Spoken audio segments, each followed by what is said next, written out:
Hey there, Yuris here, and welcome to Community Life. Here we talk with the amazing humans from the community world about their life journeys and learn from each other. And today we have a conversation with Katie Ryser, an amazing human who thrives on bringing people together, a lover of spooky things and dahlias, a confirmed music nerd, and definitely a fan of trolls, but not those on the internet. So, hello, Katie.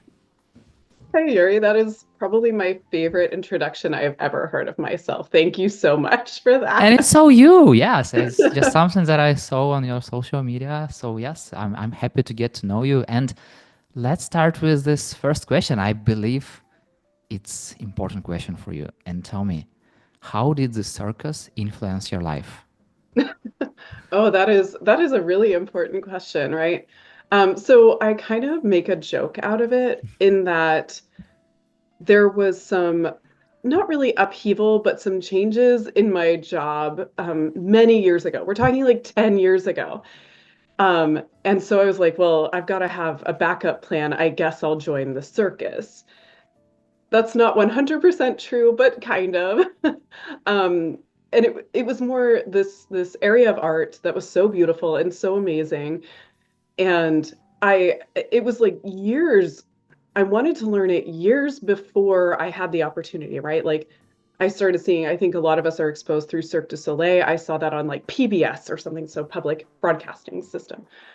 And I desperately wanted to learn silks. I was like, this is so cool. And so it was years before I was able to find a place to practice, and really it came into my life at a time where there was a lot of change, not just with professional things but even personal things. And so I found this amazing network of smart women who were so strong, and at least the studio that I started at, they were all 10 to 20 years older than I was at the time. And so I entered this space where I made these strong, beautiful relationships with women I could really look up to in a lot of different ways, who were living their lives fully, who were so graceful and beautiful and helpful and supportive. And so, of course, I just wanted to be part of it. Like, why wouldn't I want to do that? And so I just kept doing it. I've consulted on shows across the country. I've choreographed different shows. Right now, I'm talking to another troupe. I just started performing again after an unintended break. COVID changed a lot of things, Yeah. and it's not easy to do aerial in your home when you need 15-foot ceilings, minimum safety equipment, appropriate rigging, all of that. I know enough about it that it wasn't something I was going to modify my home for. So at this point, we're back on track with the circus. It's meant a lot to me through the years. There's been a lot of shifts and changes, and at this point, I feel like I'm the person 10 years older than everyone at the studio. So happy to take up that space and be that person. But it's been huge. It's been so important. It's been such an amazing creative and expression for me. Um, and it keeps you strong. It keeps you healthy. Like exactly the moment we were talking about that it's very important to, keep your health and be fit and stuff. Like, and I feel like that very, very hard thing to do in our settings currently that we are living in the world of remote work. But anyway, I'm curious, what was the craziest story you had in your circus days?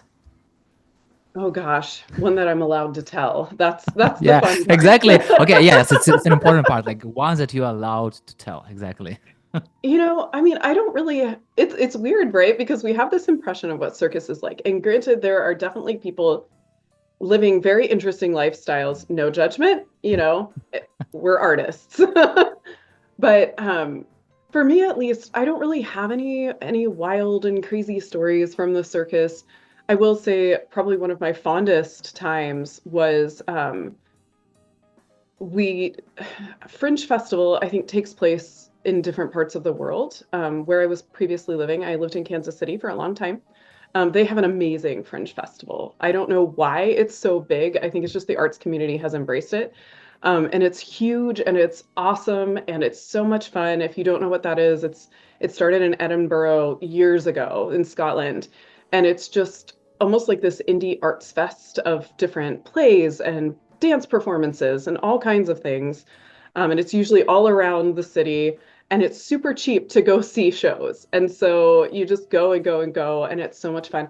And so for me, one of my fondest memories was just really silly moments backstage and just the weird things we would do to stay warmed up because you get to your show, you have to eat, and it's all very regimented. People don't Mm. realize that you prepare for a whole day. Maybe not everyone does, but you have to make sure you're eating the right things to support what you're doing. You have to get ready on time. You have to have your costume ready. You have to get to the venue several hours beforehand. You probably need another snack because Ariel will burn your muscles out. And so the best parts, I think, it was just being backstage, having to be super quiet. You cannot laugh. You cannot start, like, you can't really talk. And just all of the weird, like, exercises and things we would do to keep ourselves warm and just the bonding. So fun. And so it's not really a crazy story, but really when I look at Circus, it is community. Yeah. It's been just those sweet, funny moments where you're in like awkward backstage positions and looking at each other and trying to not laugh. And I just love it. It sounds like you've mastered the art of silent laughing. Yeah, you have to. Otherwise you Uh, get in trouble. exactly. What Dia de los Muertos means for you? Oh, that's a really interesting one. So I have always thought it was such a cool celebration. And I approach it very thoughtfully. I'm not a Mexican person. I think that's pretty obvious obvious. And I really respect their culture a lot. But I think it's such a beautiful thing to celebrate those who are not with us. And hopefully I won't tear up too much. It's pretty obvious. I love dogs, and I about a year and a half ago lost Mm. my big dog, my big beautiful dog, and he was somewhere between 13 and 17. He lived a long, good life. He was 115 pounds, just to give you an idea of how big this A dog big was. dog, yeah. A big dog, and there is a space in Dia de los Muertos, or it's Dia de Muertos actually, to celebrate our pets who are no longer with us. And so my husband and I actually built an ofrenda for him, and we cried and we remembered, and it was just really impactful and beautiful. And it's something that I try to study a bit more on, because I think, especially in the States, we kind of view death with a little too much fear. I mean, it is a scary thing, but other cultures can teach us a lot about a healthier view and a healthier um, understanding of how we honor the past. And so that's why I love it. And also, I mean, I do love spooky things, and that's not the point of Dia de Muertos, but it's really pretty. It's really cool. So there's a lot of reasons I love it. Did you see the movie Coco? Hmm. Yeah. And Book of Life. I love them both. Oh my God, I still have this song that's the main hero song to this bull, Toro. And Mhm. I still have it on repeat, and sometimes I'm listening to it. But there were so beautiful movies, and I would say that I didn't know a lot about the Los Muertes. I just learned most likely through some movies and stuff. And I'm curious, have you ever thought of like it was described in those movies, being a character who could travel back and forth? I mean, that would be really interesting. Although in both of those films, it's like there's a pretty vast difference on where you end up and how you're remembered, right? And so like, I don't know, where am I traveling from and to? I think is the really important thing.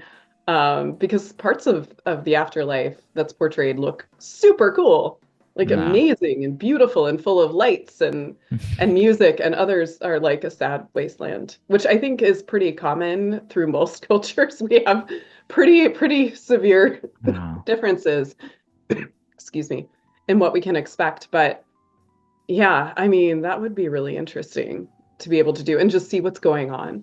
So basically, you're asking me if I want to be a ghost. Like, Like in a nice way, like you can switch, like at some point moment you're a ghost and some moment you're not. So it's like choosing like one of the superpowers that yeah. another hat that community builders usually wear, like being a ghost. Uh, from what age do you remember yourself? Oh gosh, I have memories from when I was as early as 2. Which I know there's people, some people don't believe that's possible, but I definitely remember it was super weird. I was behind my house, and this is very typical. I do love animals. I was behind my house and there was a frog, and I was trying to jump with the frog. Who won? So, Who won this oh, competition? the frog, Yeah. I was very small. I didn't have the muscle to jump like a frog at that time. Still don't, but What other animals like frog did you play when you were little? oh, probably a dog. We had cats too, and I we grew up with cats. They're fine. I love dogs. They're just so cool. They're so smart. Why? Okay, but still, there is always like you have this conversation what is better, like iOS or Android, and I feel like there are also conversation like who are better, dogs or cats. So why dogs? They're just so interesting to connect with. A cat, there's some study that says a cat never really got domesticated. They just sort of found people and decided this benefited them, so they just followed us around. Yeah, it looks like that. Yeah. And a dog was like, not only do I like this creature, I want to make it happy, and started evolving things like communicating with the whites of their eyes and all of these really cool things. I will say, there's such a range in personalities there. But I just have so much fun teaching them, snuggling with them, learning from them, walking them. They're just a great companion. They're a great friend. Um, and they're a lot of work. A cat you can leave when you go out of town for a couple of days with some food and water. Maybe somebody needs to check in on them, but for the most part, they're independent. If you do that to a dog, they'll eat it all on the first day and have a crisis, and they have to be taken out and stuff. So they're more work, but it's really rewarding to me. And yeah, they're just so fun. I love teaching them weird tricks. It's super Like cool. like what? Well, let's see. My Moira is my puppy. She's a year old, but she's still a puppy. Right now, she doesn't know anything super weird. She does shake and five, and Way to she's go. pretty Way to go. standard. Yeah, she's very good, very, very basic at the moment. But she is learning how to use our robot vacuum. Hmm. She caught on to that very, very quickly, that she knows she needs to press something on the top, but she hasn't quite figured out exactly what to press to get it to do what she is that smart. She knows how to make it start, she knows how to make it stop, but she hasn't quite figured out like all of the things she wants it to do. The interesting thing is she's kind of a mutt, but she's part herding breed. So I really think it's that part of her brain that wishes we had sheep is now herding our vacuum. And I love it. I think it's hilarious. What is one thing that you learned from any of your dogs? I mean, patience for sure. I mean, you have to be patient, especially because I'm kind of drawn to the bully breeds, so they can be really stubborn. Um, but just patience, compassion, and just being a little bit more gentle with yourself. Like I've one of the really cool things is if I've been sick or under the weather in any way, it's like the dog will pick up on that and they'll start directing you, what are you doing? Go sit on the couch. You're like, it's time to snuggle. We're not being productive. You don't feel good. And so that's been hard for me. I know that this is like basic being a human, but having that outside pressure, even from an animal that says, this isn't the way today. They're very wise. Jane Goodall says they're her favorite, so I'm in good company. Did you choose Moira first of all because of her ears? Kind of, yes. She does have really cool ears. The first picture I saw of her, she actually had an ear configuration I've not seen before since. She almost looked like a Shar Pei. They were like up and forward. And she just had these big eyes and this little chubby puppy. And I'm like, I got to meet this dog. And everyone who has seen that picture says, yeah, you did have to meet that dog. But really, what it was, we went to go meet her, and she just comes out the most charismatic animal you've seen on the planet. She is so happy to see everyone and everything, every flower, everything there is. She's observing the whole world. And we went to pet her, and she's like rolling around and wagging her tail, and it was just like, okay, I guess this is our dog now. Sounds like a love from first sight. Yeah. Yeah. She's like that with everyone though. We call her our little heart eye emoji. And she's not little, she's 80 pounds, but she just approaches the whole world like that. It's almost to the point that, I mean, it's not almost, we're actually having to train her to maybe be a little bit less. Not that we want her to be unfriendly in any way, but like she cannot hold it together. Like when she sees a person, she will vibrate until she is levitating. She just loves everyone. And so we have to train her to be in control of herself. Um, but yeah, she's just No, a happy I little. totally understand what you're talking about because some long time ago when I was like, I don't know, 13, 14-ish years, and um, my friend had a dog, and it was a huge dog. I don't know like how to call this breed, but it was, if it stands out on their like back legs, it would be like higher than me. I would say like in one and a half or two times. But anyway, and this dog was happy to meet me once, and I was like, I'm just staying, and this dog decided to jump and meet me, Mhm. and I just fall back right away. Like it was no choice. It was like really just Yeah. falling. So, and I don't remember did I lose consciousness or not, but Oh no. it was, yeah, this kind of So that's what experience. we're seeking to avoid with Moira. So that's yeah, that's a good way to teach her. Like, yeah, yeah, okay, just go, just be friendful, just like wing your tail. Okay, that's enough. That's okay. Yeah. Oh my God, yeah, those dogs. That's exactly also the reason why I have just two small dogs because they can't do this. They can't. Yeah. They can't do this. He can't knock you over. What was the weirdest but the most magnificent thing you've seen in any museum or exhibition? Oh, oh man. That's a really good question. Um, so my favorite thing, once again, lived in Kansas City for a very long time. There is a museum called the Nelson Adkins Museum of Art, Hmm. and it is fantastic. You would not believe how good of a collection they have. And in there, they have this amazing statue of Kuan Yin of the South Seas. And she is this goddess. Um, and the way they have her set up and the way they have her lit, it is this intense moment of peace and beauty. And that thing is easily over 1,000 years old. Wow. Um, and so it's just this awe-inspiring moment when you go in and you see this statue. It's the jewel of the Nelson Atkins. And I've seen a few statues of Kuan Yin, um, but this one is by far the best. And, she's just, I don't even know how to describe it. You just have to go and go see Kuan Yin and just take a moment to breathe and view this work of art. I think it's not a normal choice. I've seen like Monet's and De Goya and all of those places. I love a good museum. The Seattle Museum of Art is also fantastic. But I always go back to Kuan Yin. In fact, probably next time I'm over there visiting friends or family, I'll probably have to drop by because I haven't seen her for like 5 years. But yeah, 100%. That's my absolute favorite. Why do you like going to museums or exhibitions?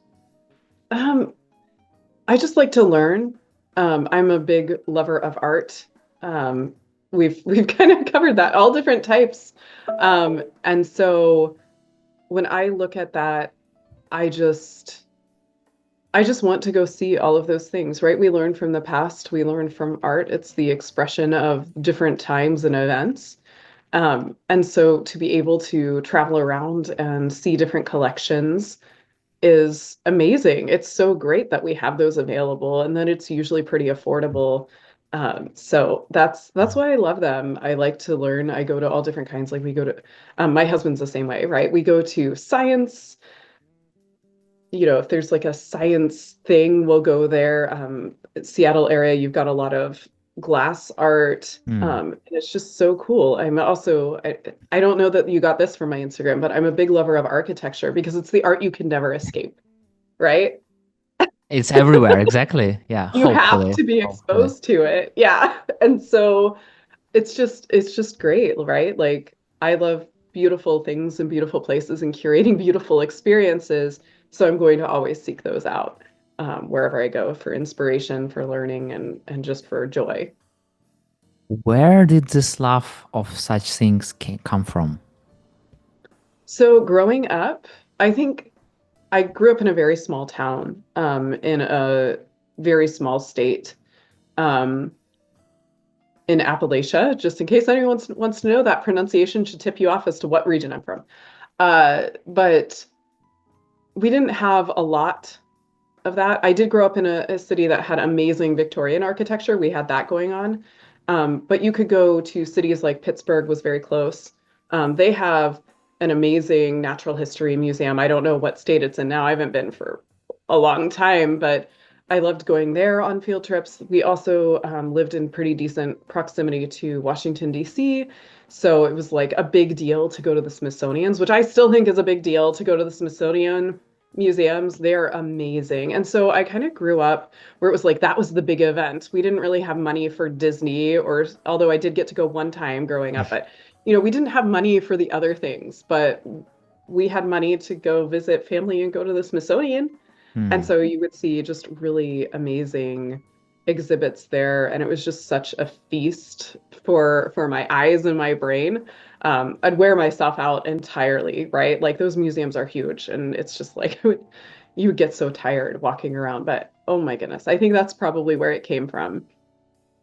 Talking about spooky things, why dragon selfies are the best selfies?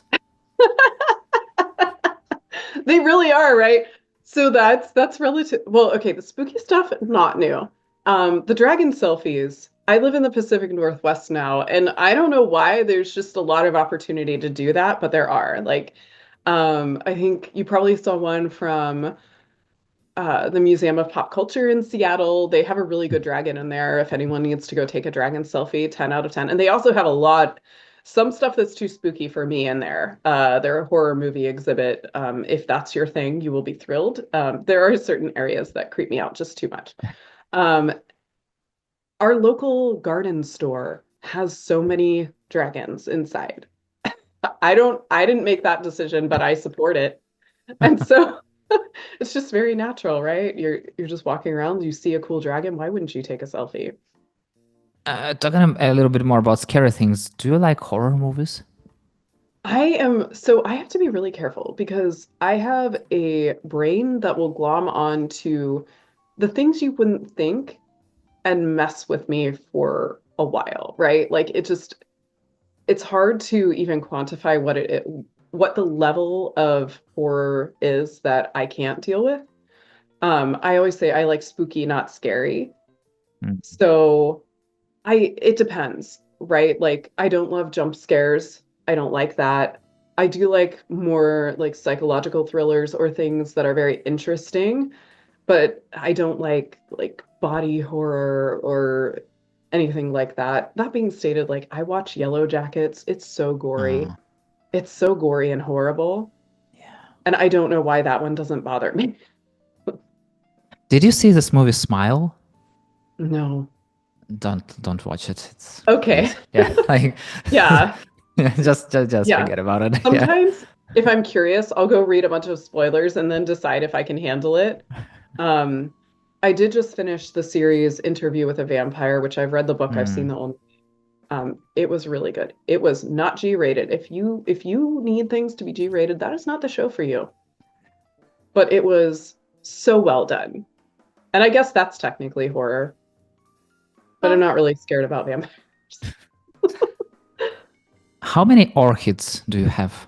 Oh, that is a really good question. I have two in full bloom right now. I think I have six. I have, oh wait, I just bought another one. I have seven. What colors? What colors? Oh my gosh. So I have my favorite one is super dark purple. It's almost black. It is a Certosidium ebony and ivory midnight. It is a rare orchid. It is in full bloom right now, and it is almost black. I just got a super dark purple Phalaenopsis that I found languishing at the grocery store in the clearance section. And I was just like, for $5, you are coming home with me, and I will fix you. It's already doing better. I have two white, one lime green, a pink one, and I don't remember what the other one is. I need it to bloom. It's about to, so I'll let you know. By the way, every time we've ever purchased orchids with my wife, we purchase them in full bloom, but then they were just staying with leaves and with no flowers, and it was for years. So, what is your secret? How do you make them bloom?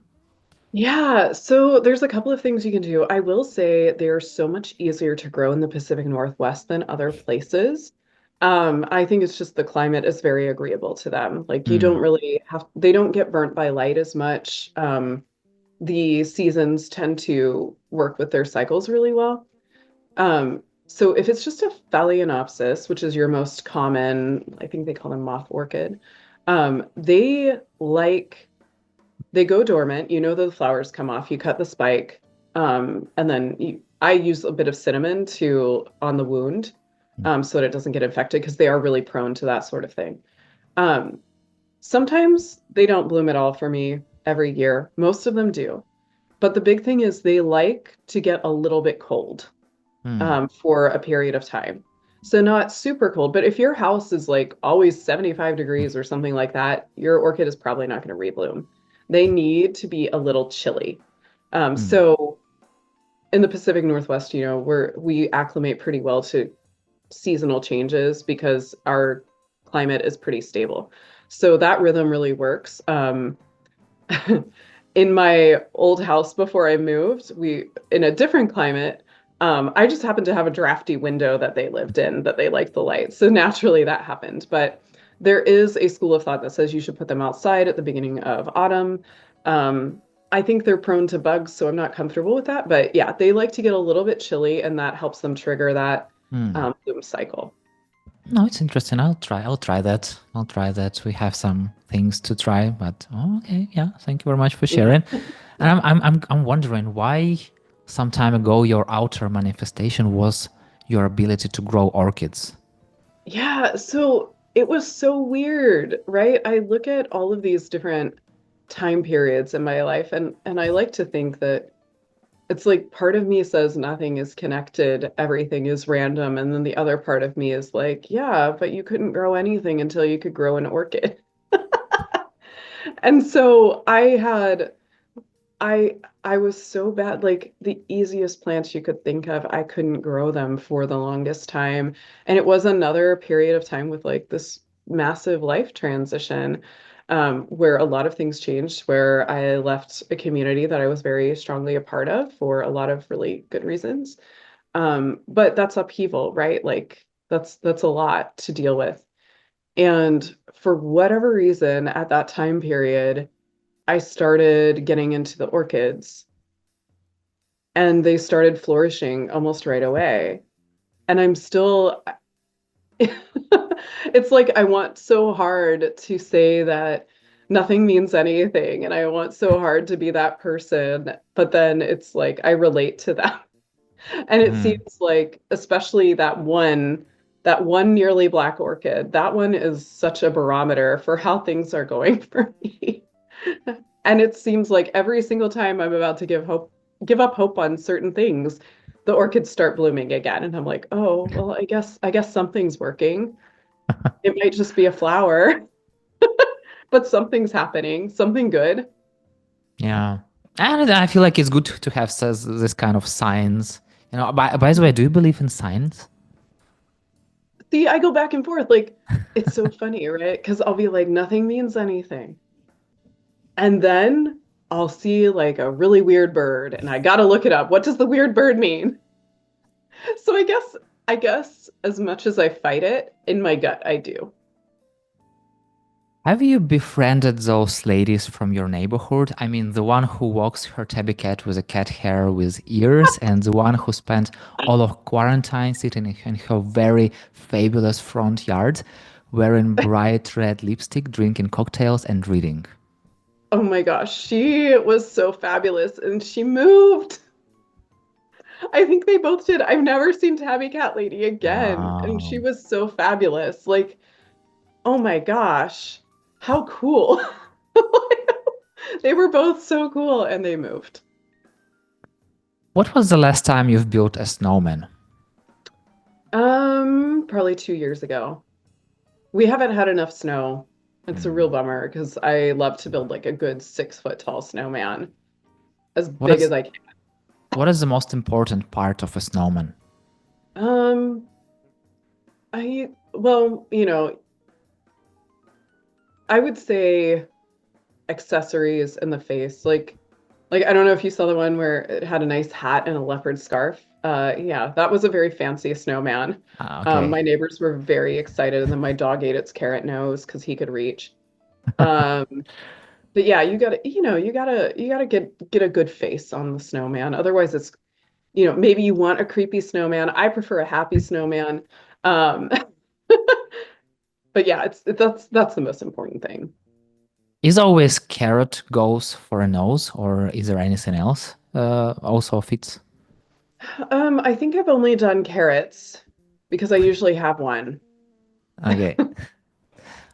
What's your spiritual or non-spiritual practice that keeps you grounded?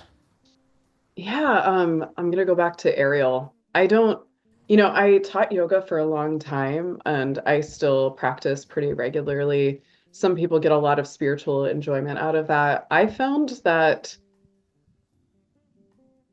I love it and there's a lot to be learned. I genuinely, one of the lessons in yoga that I hold very, very close is grasping and letting things go and knowing when. And that's, I think, a lifelong lesson. Like, what do we hold tightly and what do we need to hold more loosely? So that I always carry with me. But as far as a thing that keeps me grounded is being in the air, obviously. Like, what a weird thing to say, right? But that is where I find my moments of quiet. I Hmm. have a very busy brain, um, and I'm always pushing to do things all the time.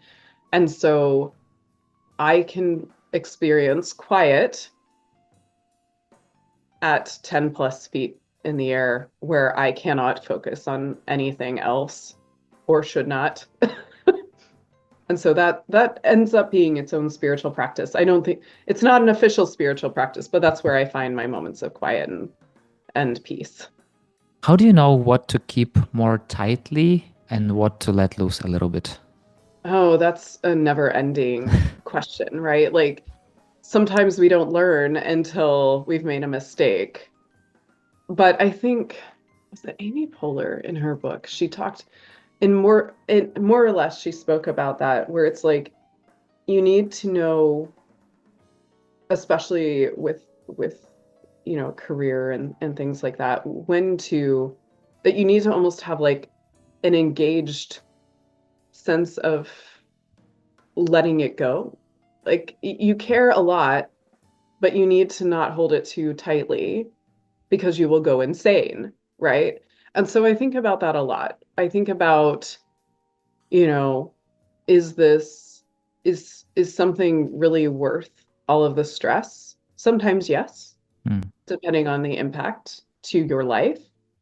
Sometimes no, like we get caught up in things that really don't matter that much all the time. Like there's so many, I'm a detail-oriented person. I like to make these cool experiences, but sometimes is all of it that important? And what can we cut to be more reasonable and not wear ourselves out and cause stress and strife to those around us? That's what I think about. Like, is it worth it?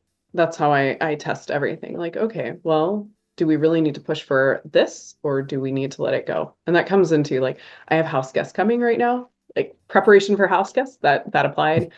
With my dog, that applies. Is this behavior really that big of a deal? Sometimes yes, sometimes no.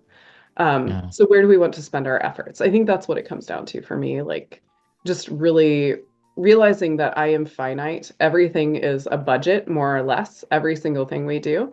And so where do I really need to be pushing and where do I need to let go a little? I have this one of the previous guests question. What's one thing that you're really good at that no one knows that you're really good at? Okay. I haven't done it. I mean, I'm retired from this, but I used to be a professional violinist. Okay. I was really good at that. I wasn't like it's Zach Perlman or anybody like that, but I was pretty good at it. I was paid to do it. I did it for years and years and years. So some people know that I'm really good at that, but it's something that's kind of dropped off and is no longer a prominent part of my life. But I think if there was some sort of real need to play something simple and do it well, I could probably still do it. I know so many people from community world who are playing or singing, playing some instruments or singing. So now we know who will be our violin player. Okay. There So you just in go. case we have this community band, Katie, you'll be a violinist. Agreed. Excellent. Agreed. Good. And I really wish to have the sky as limit to our conversation, but time is the limit. So let's jump to the rapid fire questions. Okay. Rock, paper, or scissors? Rock. Orchids or dahlias? Oh no. Sorry, not sorry. Orchids. What are your favorite color and song? Color is black, which is not really a color, but love it. Song. Ooh, there's so many good ones. How about we just do song at the moment? Probably Long Dark Night by Nick Cave. Okay. If you were a superhero, what superpower would you have? Mm. Selfishly flying, but a better use of my powers would be curing cancer. Okay. Who do you learn from? Name just one person. Mm. Probably my husband. Name two people whom I should definitely reach out to and have this conversation with. Um, have you already talked to Shannon, Emery? It doesn't matter. Yes, but you Okay, can use it. Yeah. I'm always good to say Shannon Emery. And I don't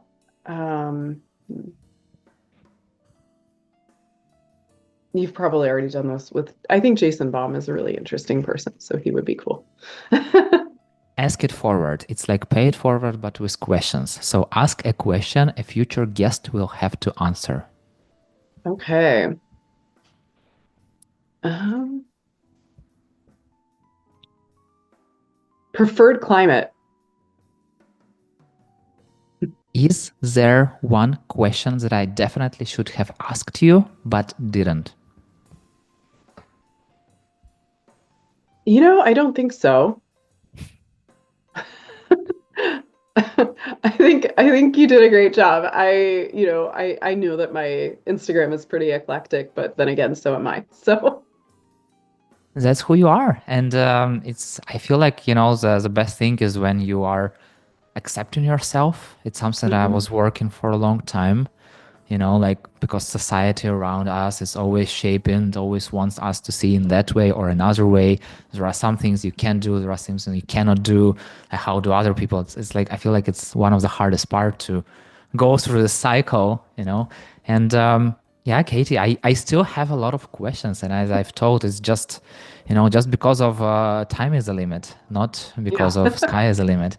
And who knows, maybe at some point, maybe one day you'll give me another opportunity to ask you all the other questions, and we'll definitely have a continuation of this conversation. But still, thank you a ton for allowing me to get to know you just a little better and for sure having a good laugh.